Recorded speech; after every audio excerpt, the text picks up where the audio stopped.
Salam damai sejahtera di dalam nama Tuhan Yesus Kristus. Ada buku karya Ulrich Zwingli, Commentary on True and False Religion, yang ditulis tahun 1525. Buku ini merupakan karya teologis terbesar dan paling sistematis yang ditulis oleh Ulrich Zwingli selama masa awal reformasi Swiss. Buku ini pertama kali terbit tahun 1525 dalam bahasa Latin dengan judul Commentarius de Vera et Falsa Religione dan ditujukan kepada para cendekiawan, pemimpin gereja, dan pembaca terdidik di seluruh Eropa. Jika 67 Articles berfungsi sebagai deklarasi reformasi, maka Commentary on True and False Religion merupakan penjelasan teologis yang lebih mendalam dan sistematis mengenai keyakinan Zwingli. Dalam karya ini, ia berusaha membedakan antara agama yang benar, vera religio, yang berakar pada firman Allah, dan agama yang palsu, falsa religio, yang dibangun atas tradisi manusia. Buku ini sering dianggap sebagai karya teologi dogmatis pertama dalam tradisi reform sebelum munculnya karya-karya besar John Calvin. Tema buku ini adalah bahwa agama yang sejati berpusat pada Allah dan penyataannya dalam Alkitab. Zwingli berpendapat bahwa manusia tidak dapat mengenal Allah secara benar melalui spekulasi filosofis atau tradisi gerejawi semata. Pengetahuan yang benar tentang Allah hanya diperoleh melalui firman-Nya yang dinyatakan dalam Alkitab dan dipakai melalui karya Roh Kudus. Karena itu, Alkitab harus menjadi standar tertinggi bagi seluruh ajaran dan praktek gereja. Setiap doktrin, ibadah, atau tradisi yang tidak memiliki dasar yang jelas dalam Alkitab harus diuji dan bila perlu ditolak. Di sini terlihat dengan jelas prinsip yang kemudian dikenal sebagai sola scriptura. Bagi Zwingli, reformasi gereja harus dimulai dengan kembalinya gereja kepada otoritas firman Tuhan. Dalam pembahasannya mengenai keselamatan, Zwingli menekankan bahwa Yesus Kristus adalah satu-satunya pengantara antara Allah dan manusia. Zwingli menolak gagasan bahwa manusia dapat memperoleh keselamatan melalui jasa perbuatan, indulgensi, ziarah, atau perantaran para santo. Menurutnya, kematian dan kebangkitan Kristus telah menyelesaikan secara sempurna pekerjaan penebusan.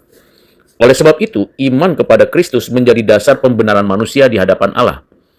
Zwingli berulang kali menegaskan bahwa keselamatan adalah anugerah Allah yang diterima melalui iman, bukan hasil usaha manusia.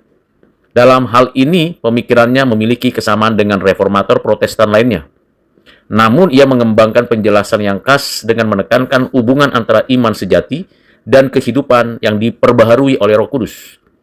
Salah satu bagian yang paling terkenal dari buku ini adalah kritik Zwingli terhadap praktek-praktek keagamaan yang menurutnya tidak alkitabiah.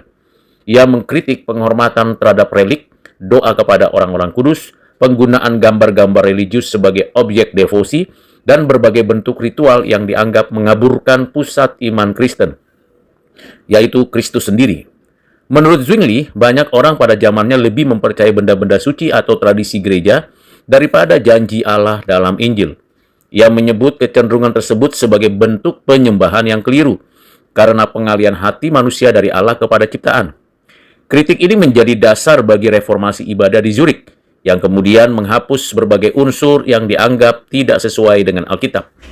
Tujuannya bukan sekedar menyederhanakan ibadah, tetapi mengembalikan fokus umat kepada firman Allah dan karya Kristus.